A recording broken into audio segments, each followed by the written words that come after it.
Good morning, शुभ सकाळ. This is me Disha. Vlog with दिशामध्ये तुमचं स्वागत आहे. राधे राधे. सो आज होती श्रीकृष्ण जन्माष्टमी, म्हणजे भगवान श्री कृष्णांचा जन्मोत्सव. भगवान श्री विष्णू यांचा 8वा अवतार म्हणजे श्रीकृष्ण. श्रावण महिन्यातील कृष्ण अष्टमी हा तिथीचा रोहिणी नक्षत्रावर मध्यरात्री भगवान श्री कृष्णाचा जन्म झाला. म्हणून भगवान श्री कृष्णांचा जन्म हा दिवस कृष्ण जन्माष्टमी म्हणून साजरा केला जातो. आणि मलासुद्धा हा दिवस खूप आवडतो. ह्या दिवशी मी उपवास ठेवते आणि आमच्या घरातली सगळेजण उपवास ठेवतात.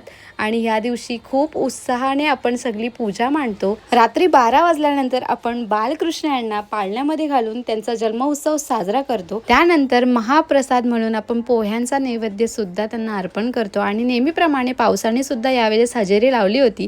That's it. व्हिडिओ नेक्स्ट व्लॉगमध्ये. बाय.